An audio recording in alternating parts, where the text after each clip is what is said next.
باضابطہ اعلان تو ابھی ہوگا کچھ دیر بعد، لیکن ذرا بتائیے گا کہ کن کن چیزوں پر اتفاق ہو چکا ہے اپوزیشن پارٹیز کے درمیان، کامن گراؤنڈ کیا ہے؟ جی دیکھیے، اس وقت جو ملکی صورتحال ہے، تمام پارٹیز کا اس پر اتفاق ہے کہ جو موجودہ حکومت کے 2 سال ہیں، جس میں ایک مصنوعی سیٹ اپ ملک میں 2018 کے متنازع الیکشن کے ذریعے مسلط کیا گیا تھا، اس نے ملک کی معیشت کو، ملک کی خارجہ پالیسی کو، کلیدی مفادات کو، مسئلہ کشمیر کو، اور خاص طور پہ جو عوامی مسائل ہیں جن میں مہنگائی ہے، بے روزگاری ہے، غربت ہے، ملک کو آلموسٹ ان گورنبل کر دیا ہے، اور ایک بدترین ایڈمنسٹریشن کا کرائسس ہے، گورننس کا۔ لہٰذا اب ان کو مزید مہلت دینا ملک کے ساتھ کھیلنے کے مترادف ہے، اس کے مستقبل کو کمپرومائز کرنے کے مترادف ہے۔ تو ایک فیصلہ کن جدوجہد کا فیصلہ ہوا ہے، اور یہ بھی فیصلہ ہوا ہے کہ اپوزیشن کی جو جماعتیں ہیں وہ ایک مستقل اپنا ایک سٹرکچر کے اندر خود کو لائیں گی، تاکہ ایک منظم طریقے سے جو ہماری تحریک ہے، احتجاجی تحریک ہے، وہ شروع ہو سکے۔ اس کی تفاصیل کچھ دیر تک جو قائدین ہیں وہ ایک پریس کانفرنس کے ذریعے ان کا اعلان کریں گے۔ تو اس میں کیا پارلیمنٹ کے اندر رہتے ہوئے آپ اپنی کوششیں کریں گے، سڑکوں پر آئیں گے، ریلیز جلسے کریں گے، یا پھر دھرنا اور لانگ مارچ، یہ بھی آن پیپر ہے؟ جی، یہ تمام آپشنز جو ہیں زیر غور ہیں، اور ان سب کو سپورٹ کیا گیا ہے کہ ہم درجہ بدرجہ دباؤ بڑھائیں گے، پارلیمنٹ کے اندر بھی، پارلیمنٹ کے باہر بھی، اور یہ تمام آپشنز جو ہیں ہمارے زیر غور رہیں گی، اور جو بھی مؤثر آپشن ہم نظر آئے گی اس کو ایکسرسائز کریں گے۔ احسن صاحب، آج مولانا فضل الرحمان صاحب نے کہا تھا کہ روایتی فیصلوں کا وقت تو اب گزر چکا ہے، بھرپور فیصلے کرنے کی ضرورت ہے، اور آج ہی یہ فیصلہ کرنا ہوگا کہ اسمبلیوں سے استعفیٰ دیں۔ اور نواز شریف صاحب نے بھی آج اپنی تقریر میں یہ کہا تھا کہ جو بات کر رہے ہیں فضل الرحمان صاحب کہ اب غیر رسمی اور غیر روایتی طریقے اپنانا پڑیں گے، میں ان کی تائید کرتا ہوں۔ تو کیا یہ فیصلہ آج ہو جائے گا کہ اسمبلیوں سے استعفیٰ دے رہی ہے اپوزیشن؟ جی دیکھیے نا، جیسے میں نے کہا کہ یہ آپشن ہمارے زیر غور ہے، اور اس پر ابھی آپ دیکھیں گے کہ اعلان بھی ہوگا۔ جوں ہمارا مومنٹم بلڈ ہوگا، عوامی دباؤ بڑھے گا، اس طرح ہم اپنی آپشنز کو استعمال کریں گے۔ جو استعفیٰ ہے وہ تو لاسٹ آپشن ہے نا، that is like a nuclear option. تو آپ جنگ کے اندر ایک دم ایٹم بم تو نہیں پھینکتے، اس کا ایک وقت ہوتا ہے، پہلے آپ ٹریڈیشنل وار لڑتے ہیں، اس کے بعد پھر نیوکلیئر وار پہ آتے ہیں۔ تو انشاءاللہ آپ دیکھیں گے جو اس پہ ہماری احتجاجی تحریک ہوگی وہ اس قدر بھرپور ہوگی، اتنی موبلائزیشن ہوگی، مزدور، کسان، تاجر، صنعت کار، ہر شخص پریشان ہے، اور اس وقت لوگ ہمیں مطالبہ کر رہے ہیں کہ آپ آئیں، تحریک کو آگے بڑھائیں، اس حکومت سے نجات حاصل کریں۔ تو انشاءاللہ اس حکومت کے خلاف ایک منظم احتجاجی تحریک شروع کرنے کا اعلان، اور اس کی تفاصیل آپ کچھ دیر تک سن لیں گے۔ ایسے صاحب، اس پر آپ نے فضل الرحمان صاحب کو منا لیا ہے، جس کو آپ کہہ رہے ہیں کہ یہ تو نیوکلیئر ویپن ہے جو کہ آخری میں پھینکا جاتا ہے؟ وہ تو چاہ رہے تھے کہ 2 سال پہلے یہ نیوکلیئر ویپن چل جاتا ہے۔ جی دیکھیے نا، وہ ٹائمنگ ہی اصل طاقت ہے، اور یقیناً تمام قیادت اس پہ مشورے کے ساتھ فیصلے کرے گی جن کا بھی اعلان کیا جائے گا۔ اور جیسے میں نے کہا کہ روایتی اور غیر روایتی تمام اقدامات اپوزیشن کی حکمت عملی کا حصہ ہوں گے۔ لہٰذا جو بات مولانا فضل الرحمان صاحب نے کہی یا نواز شریف صاحب نے کہی، وہ بھی ہمارے فیصلوں کے اندر شامل ہے۔ اچھا، آپ نے جو ایشوز گنائے ہیں جس کی وجہ سے آپ سمجھتے ہیں کہ اس حکومت کو جانا چاہیے، مہنگائی ہے، معیشت بہت خراب ہے، ملک کی سمت ٹھیک نہیں ہے، یہ تو ایشوز جو آپ بتا رہے ہیں یہ تو حکومت سے ریلیٹڈ ہے نا؟ لیکن نواز شریف صاحب نے کہا میرا ہدف تو نہ عمران خان ہے نہ ان کی حکومت ہے، میری لڑائی تو ان لوگوں سے ہے جو ان کو لے کر آئے ہیں، وہ ہمارا اصل ہدف ہے۔ اس حوالے سے دیکھیے، کیا اس کریں گے؟ کے لیے بھی سب میں اتفاق ہے کہ پاکستان کو جو آئین کا چارٹر ہے اس کے اوپر ہمیں استوار کرنا ہوگا، اور اس ملک کے نظام کی اصلاح کے لیے، اس ملک میں اس بات کو یقینی بنانے کے لیے کہ تمام ادارے آئین کی سکیم کے تحت اپنے اپنے دائرہ اختیار میں کام کریں، اس کے لیے بھی ہمارے چارٹر میں جو اس وقت اپوزیشن کا آج ریلیز ہوگا کچھ سفارشات ہوں گی، اور یہ یقیناً ہم چاہتے ہیں کہ 72 سال ہو گئے ہیں، ملک ابھی تک بھٹک رہا ہے، بنگلہ دیش اور دوسرے ممالک جو ہم سے بعد میں آزاد ہوئے وہ آگے نکل گئے ہیں، اس خطے کے اندر ہم افغانستان سے بھی پیچھے رہتے جا رہے ہیں۔ اس کی بنیادی وجہ یہی ہے کہ 72 سال سے جس طرح اس ملک کو چلایا جا رہا ہے وہ ملک کا مستقبل نہیں ہو سکتا۔ ملک کا مستقبل ایک ہی ہے کہ اس ملک کے اندر حقیقی آئینی جمہوریت کو چلنے کا موقع دیا جائے، جسے 70 سال سے چلنے نہیں دیا جا رہا۔ اور یہ آج اس کے اوپر سب کا اتفاق ہے کہ اس ملک میں ہم رول آف لا چاہتے ہیں، عدلیہ کی آزادی چاہتے ہیں، پارلیمنٹ کی بالادستی چاہتے ہیں، آئین کی بالادستی چاہتے ہیں، اور جو ریاستی ادارے ہیں ہم ان کا ایک غیر سیاسی کردار چاہتے ہیں کہ وہ سیاست سے ایک طرف رہیں، سیاست میں مداخلت نہ کریں، اور اسی سے ان کی طاقت ہے اگر وہ یہ سیاسی اہم بات ہے ایسے صاحب جو آپ کہہ رہے ہیں کہ آپ چاہتے ہیں کہ جو ادارے ہیں ان کا غیر سیاسی رول ہو. یہ بیان ذرا سن لیجئے، آپ ہی کا ہے، سن لیجئے، اس کے بعد میں آپ سے اس پہ سوال کرتا ہوں. ہمیں یقین ہے کہ ہماری فوج کا، ہمارے عسکری اداروں کا حکومت کی اس انتقامی کارروائی سے کوئی تعلق نہیں ہے، چونکہ ہمارے عسکری ادارے، ہمارے قومی ادارے غیر سیاسی ہیں، وہ سیاست سے دور ہے. لیکن یہ حکومت ایک ایسا تاثر پیدا کر رہی ہے کہ ہمارے قومی ادارے حکومت کی جو انتقامی کارروائیاں ہیں اس میں شریک ہیں. یہ ملک کی سلامتی کے لیے تاثر ٹھیک نہیں ہے. جی احسن اقبال صاحب، آپ تو کہہ رہے تھے ہمارے ادارے غیر سیاسی ہیں، اور یہ پورا بیان آپ نے دیا اور آپ نے کہا یہ صرف تاثر ہے جو کہ حکومت دینا چاہتی ہے، لیکن اب آپ مختلف بات کر رہے ہیں. نواز شریف صاحب کی پوری تقریر مختلف تھی، اس سے برعکس تھی. سن لیجئے آپ نے یہ جو میرا کلپ چلایا ہے یہ ادھورا کلپ چلایا ہے. اس سے پہلے ہی میں نے یہ کہا تھا کہ اس ملک کے اندر کنونشن لیگ بنانے کا تجربہ ناکام ہوا، اس ملک میں کاف لیگ بنانے کا تجربہ ناکام ہوا، اسی طرح اس ملک میں پی ٹی آئی کی حکومت کو مسلط کرنے کا تجربہ ناکام ہو چکا ہے. لہٰذا جو اسٹیبلشمنٹ اس ملک کے اندر مصنوعی سیاسی ڈھانچے کھڑے کرتی ہے وہ دیر پا ثابت نہیں ہوتے، وہ گرتے ہیں، ملک کے وفاق کو نقصان پہنچاتے ہیں. اسی لیے ہمیں امید ہے کہ اب ان اداروں نے یہ سبق سیکھ لیا ہوگا. آخر 35 سال میں جو انہوں نے محنت کر کے یہاں پر سیاسی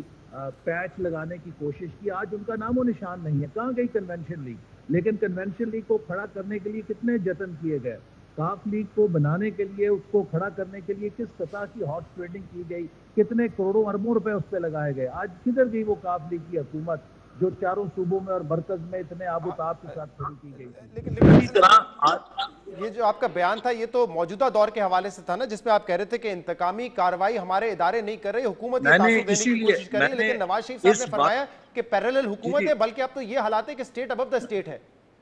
میں نے اسی روشنی میں یہ بات کہی تھی کہ میں سمجھتا ہوں کہ انہوں نے بھی یہ نتیجہ اخذ کیا ہوگا کہ اس طرح کام نہیں چل سکتا. اور میری امید ہے کہ جو ہمارے قومی ادارے ہیں اب اس سیاست کے اندر ملوث نہیں ہوں گے. یہ امید تو ہر پاکستانی کی ہے اور ہر وقت ہم چاہتے ہیں، اور یہ امید ہم کرتے ہیں ان اداروں سے محبت کے ساتھ، چونکہ یہ ادارے ہمارے قومی دفاعی ادارے ہیں. ہم نہیں چاہتے کہ یہ متنازع ہوں. تو ایسے صاحب اس کے لیے کیا اقدام اٹھایا جائے گا؟ اس کے لیے کیا، کیونکہ احتجاج تو آپ کا حکومت کے خلاف ہوگا، عمران خان کے استعفے کے لیے ہوگا، یہ نظام کو بہتر کرنے کے لیے، درست کرنے کے لیے اس کے لیے کیا آپ اسٹیپس اٹھائیں گے؟ مثال کے طور پہ جیسے 18ویں ترمیم میں کہا گیا کہ الیکشن کمیشن آف پاکستان میں جو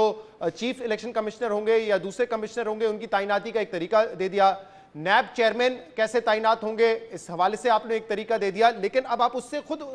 شکوہ کر رہے ہیں. نواز شریف نے آج کا الیکشن کمیشن آف پاکستان بھی جواب دے ہیں، نیب بھی جواب دے ہیں، تو پھر اب مزید کیا طریقہ کار ہوں گے؟ وہ کیا سٹیپس ہیں؟ دیکھیں نا، ہمیں ان سارے تجربات کی روشنی میں پتہ چلا کہ کیا کیا ہتھ کنڈے ہیں جن سے نظام کو سیبوٹاج کیا جاتا ہے. اور اس کے لیے جو ایک نیا ہم چاہتے ہیں کہ ایک نیا میثاق بنے، ایک نیا کووننٹ بنے جو پاکستان کو آئینی حکمرانی کے اوپر کھڑا کرے. اور اس کے لیے بھی جو پریس کانفرنس ہوگی اس میں لیڈرشپ اعلان کرے گی کہ ہم کس طریقے سے ایک نیا چارٹر چاہتے ہیں. جس طرح محترمہ بے نظیر بھٹو صاحبہ اور نواز شریف صاحب کے درمیان ایک میثاق جمہوریت ہوا تھا، پاکستان کی تمام اپوزیشن لیڈر بھی مل کر ایک روڈ میپ پر اتفاق کرے جس سے ہم اس ملک کو حقیقی جمہوری بنیادوں پہ کھڑا کر سکیں. صحیح. اور اس کے لیے نواز شریف صاحب کیا پاکستان واپس آئیں گے یا وہ اب باہر بیٹھ کے ہی سیاست کریں گے؟ کیونکہ آج کی تقریر میں انہوں نے ماشاءاللہ 1 گھنٹے کی تقریر کی، حشاش بشاش نظر آئے، کافی فریش نظر آئے، اور جو تقریر تھی ان کی ایسا لگ رہا تھا وہ اس لیڈر کی تقریر ہے جو کہ اب کھل کے سیاست بھی کرے گا لیکن شاید پاکستان نہیں آئیں گے واپس. کیا خبر دیں گے اس حوالے سے آپ ہمیں؟